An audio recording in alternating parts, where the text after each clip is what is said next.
So, what do you think of me now? Well, I think you're doing very well, considering you just had one of the biggest shocks of your life.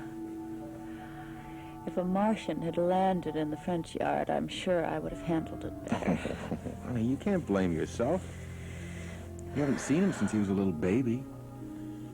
And then to have him dropped on your doorstep after 2 years, that's enough to put anybody in shock.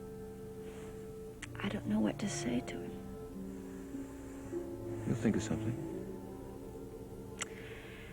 Everything was going so well. We got our money back. We got the house. Why did this have to happen? Where is it written that Raven Whitney is not allowed to be happy? Oh, you'll be happy again. And then knowing you want to share that happiness with your son. Why did Logan do this to me? Why did he send Jamie here now? You know, honey, a while ago when we were living in the servants' quarters, I asked you about your previous marriages. I remember. I told you I wasn't ready to talk about it. I'd never asked you about it before then, and I haven't mentioned anything about it since. I figured that when you were ready to talk about it, you would. You want to talk to me about it now? Well, there really isn't too much to tell. I mean, you already know about Ian Devereaux and Jefferson Brown. Yeah. But Kevin Jameson and Logan Swift are just names to me. Kevin was an adult when Geraldine adopted him. I hardly ever saw him. Geraldine was grooming Kevin Jameson to be the next president of the United States. And I was going to be the first lady. Isn't that funny? Did you love him?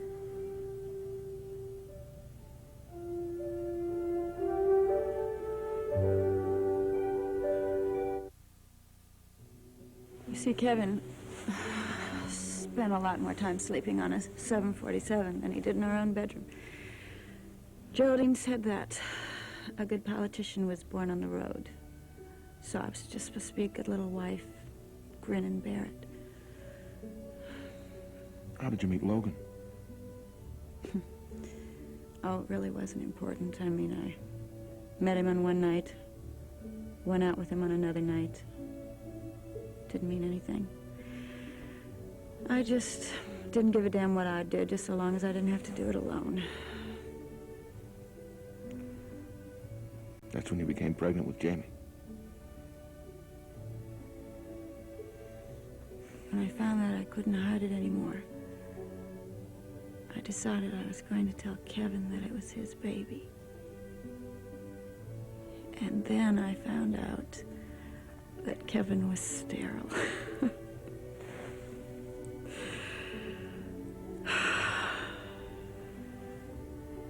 Raven. No. I want to finish. When Kevin found out, he went wild. And he got smashed one night and started chasing me in a car. And the car crashed. And Kevin Jameson was killed.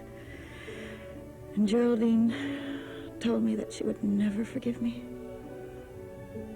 But she did anyway, I guess.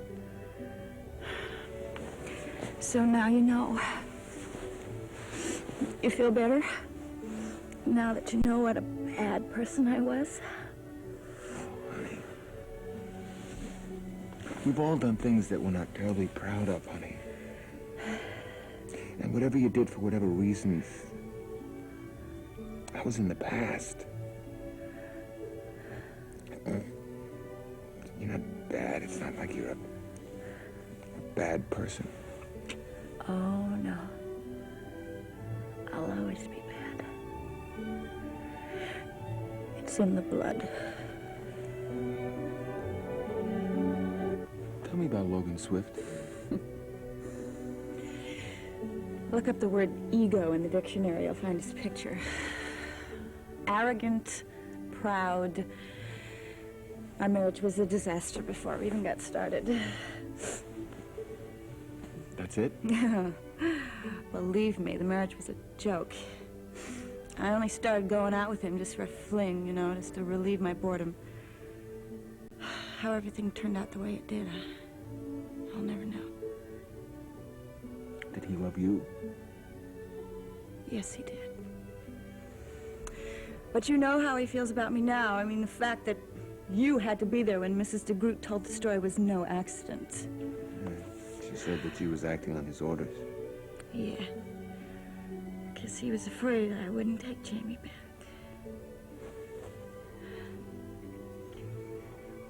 If I hadn't been there, what would you have done? The last time I saw Jamie, he was this little bitty baby. He had these big eyes. Oh, he was so sweet. He's a beautiful boy. He should be. He's got a beautiful mom. Yeah. Well, he is my kid. I guess we can let him stay. But that Mrs. DeGroot I don't know about.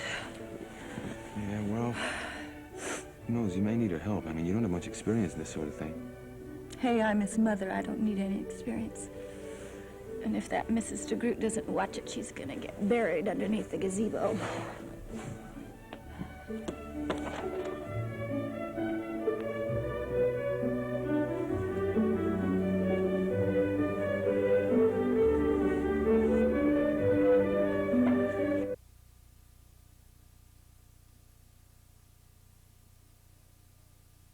So, Mrs. DeGroot, can I get you anything? Are you comfortable? Some tea or... No, no, thank you very much. I'm quite comfortable. Hi.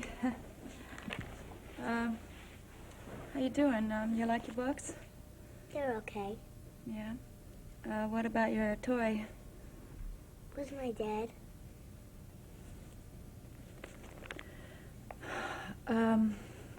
He's gonna be back real soon. Soon? My goodness. It could be weeks. Mrs. DeGroot. I don't believe in sugarcoating anything. The concept of the word soon is an abstract one, especially to a 4-year-old, but then I couldn't expect you to know much about 4-year-olds, now could I? Mrs. DeGroot, Yes? this is Mrs. Whitney's home. It's not Mr. Swift's. She can say precisely what she wants to say, precisely how she wants to say it. Yes, of course. Forgive me, I'm sorry. So, Jamie, would you like me to read to you? Yes, but who are you?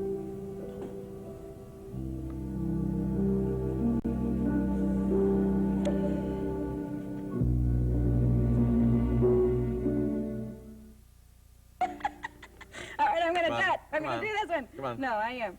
Okay, wait. Egberts. Raven Whitney's tongue twister. Take 15. Come on, come on. Egberts, elephants, eaten 8 eggs. Egberts, elephants, eaten 8 eggs. Move faster. Egberts, elephants, eaten 8 eggs. Egberts, elephants, eaten 8 eggs. But you can do the next one. I know that look. I know that look. Where do I know that look? I've seen it too, in your eyes.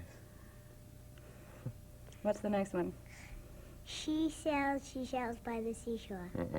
Seashells, what? No. She sells seashells by the seashore. Seashells.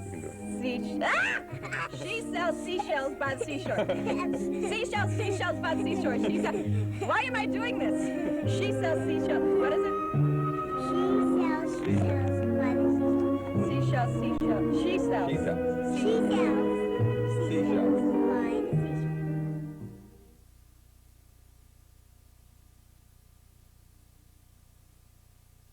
Beautiful. I love it. May I see this one, please? Hey, Jenny, this is Andre's salon. It's a wonderful place, isn't it? Beautiful. Look at all these pretty colors. This is where we're going to spend some money. Mrs. Whitney?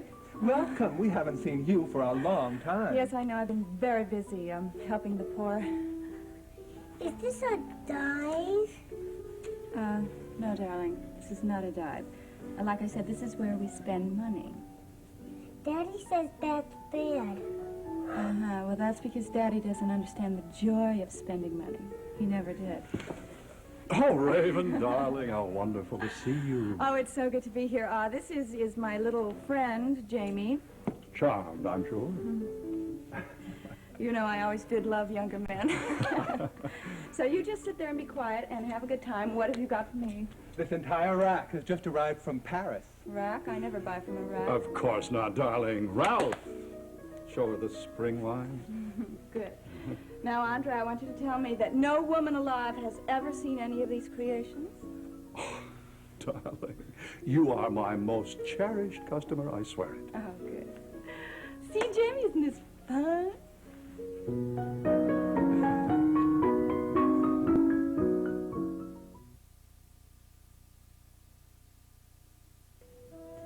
I know you're probably not going to understand a lot of this, but I'm going to say it anyway, okay?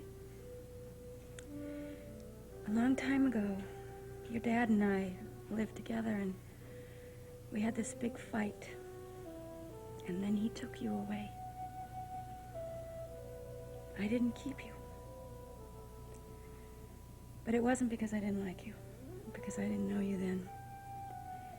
It was because there was no room in my life for a little boy, just then. Even one as nice as you are. You see, I wanted to do too many things for me then. But I missed you. And I thought about you a lot. And I know I didn't write to you, but I couldn't. So you see, when you came back, I didn't know what to do. And I know that you're not going to be here for very long. But I can't go on pretending that you're not special to me. Because that hurts, doesn't it? It hurts me too. So, I want to make a bargain with you, okay? I want to be your mom. Will you be my son again? You said I was your son to Gunther. Yeah, I did.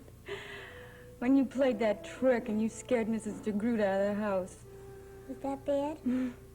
Well, I really wouldn't want you to do that again because I was so scared and mad. Why? Because I didn't want you to be hurt. Because I love you. Oh, I can't help it. But I do.